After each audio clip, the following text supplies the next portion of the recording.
जय छठी माई दोस्तों। आज हम बात करेंगे छठ पूजा की, जो भगवान सूर्य और छठी मैया को समर्पित है। ये पूजा खास तौर से बिहार, झारखंड और पूर्वी उत्तर प्रदेश में बड़ी श्रद्धा और भक्ति के साथ मनाई जाती है। छठ पूजा 4 दिन तक चलती है और हर दिन का अलग महत्व होता है।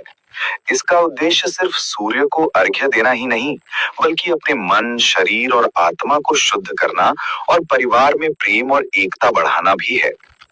पहले दिन खरना होता है। खरना व्रत की शुरुआत है। इस दिन व्रती सुबह जल्दी उठते हैं, स्नान करते हैं और हल्का भोजन करते हैं। इस भोजन में सिंघाड़ा, चावल, दाल और घी का सेवन किया जाता है। ये भोजन पूरी शुद्धता और भक्ति के साथ ग्रहण किया जाता है। खरना का उद्देश्य अपने मन और शरीर को शुद्ध करना है, ताकि व्रत के दौरान किसी भी प्रकार की नकारात्मकता न रहे। इस दिन मांस, मदिरा, प्याज और लहसुन जैसी चीजों से परहेज करना अनिवार्य है। खरना के दिन व्रती पूरी तरह काया ग्रहण करते हैं। इसका मतलब है कि इस दिन से व्रती भोजन और पानी का व्रत रखते हैं। ये व्रत केवल शारीरिक संयम ही नहीं है, बल्कि मानसिक और आत्मिक शुद्धि का भी प्रतीक है। व्रती अपने मन को केवल भगवान की भक्ति और सकारात्मक विचारों में रखते हैं। पूरे दिन ध्यान, प्रार्थना और मन की एकाग्रता व्रत को सफल बनाने में मदद करती है। शाम को संध्या अर्घ्य दिया जाता है। इस समय व्रती नदी, तालाब या किसी स्वच्छ जल स्रोत के किनारे जाते हैं। वहां पर मिट्टी या लकड़ी का छोटा पंडाल बनाकर पूजा की तैयारी की जाती है। व्रती साफ कपड़े पहनते हैं। महिलाएं पारंपरिक साड़ी पहनती हैं और पुरुष धोती कुर्ता पहनते हैं। व्रती पानी में खड़े होकर सूर्य को अर्घ्य देते हैं। अर्घ्य देने से पहले हल्का फल या विशेष पकवान चढ़ाया जाता है। इस समय मन को पूरी तरह शांति और भक्ति से भरना चाहिए। सूर्य को अर्घ्य देना केवल एक रस्म नहीं है, बल्कि ये अपने जीवन में उजाला, ऊर्जा और सकारात्मकता लाने का प्रतीक है। छठ पूजा का सबसे महत्वपूर्ण अर्घ्य भोर के समय दिया जाता है।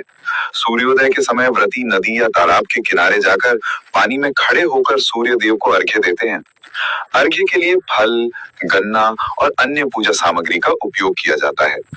इस समय व्रती पूरी शुद्धता, संयम और भक्ति के साथ सूर्य को प्रणाम करते हैं। भोर अर्घ्य का अनुभव ऐसा होता है जैसे मन, शरीर और आत्मा सभी ऊर्जा से भर जाते हैं। भोर अर्घ्य के बाद व्रत का समापन होता है। इस समय व्रती हल्का भोजन लेते हैं। व्रत का समापन केवल भोजन ग्रहण करने तक सीमित नहीं होता। ये एक अनुभव है जिसमें व्रती अपने जीवन में संयम, धैर्य, भक्ति और परिवार के साथ प्रेम की भावना को महसूस करता है। छठ पूजा केवल एक धार्मिक परंपरा नहीं है। ये पूजा जीवन के हर पहलू को संतुलित करने का माध्यम है। ये हमें सिखाती है कि संयम और शुद्धता के माध्यम से हम अपने जीवन में सकारात्मक ऊर्जा ला सकते हैं। जब व्रती सूर्य को अर्घ्य देते हैं, तो वो केवल प्रकृति की ऊर्जा को सम्मानित नहीं कर रहे होते, बल्कि अपने अंदर की ऊर्जा और शक्ति को भी पहचान रहे होते हैं। पूजा के दौरान व्रती हमेशा शांत और ध्यानपूर्ण रहते हैं। मन में किसी प्रकार की द्वेष, क्रोध या नकारात्मकता नहीं होनी चाहिए। केवल श्रद्धा, भक्ति और प्रेम का भाव होना चाहिए। परिवार और समाज के लिए ये एक उदाहरण भी है कि संयम और भक्ति के माध्यम से हम अपनी जिंदगी को बेहतर बना सकते हैं। छठ पूजा के दौरान व्रती जो भक्ति और संयम दिखाते हैं, वो उन्हें केवल आध्यात्मिक रूप से नहीं, बल्कि मानसिक और शारीरिक रूप से भी मजबूत बनाता है। ये हमें ये सिखाती है कि जीवन में कठिन समय में भी संयम और भक्ति बनाए रखना आवश्यक है। जब व्रत का समापन होता है और व्रती भोजन ग्रहण करते हैं, तो ये एक नई शुरुआत होती है। ये व्रत संयम, शुद्धता और भक्ति का प्रतीक बन जाता है।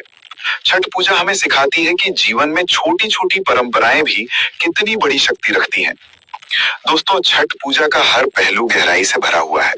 ये पूजा हमें अपने जीवन, परिवार और समाज में सकारात्मक बदलाव लाने की प्रेरणा देती है।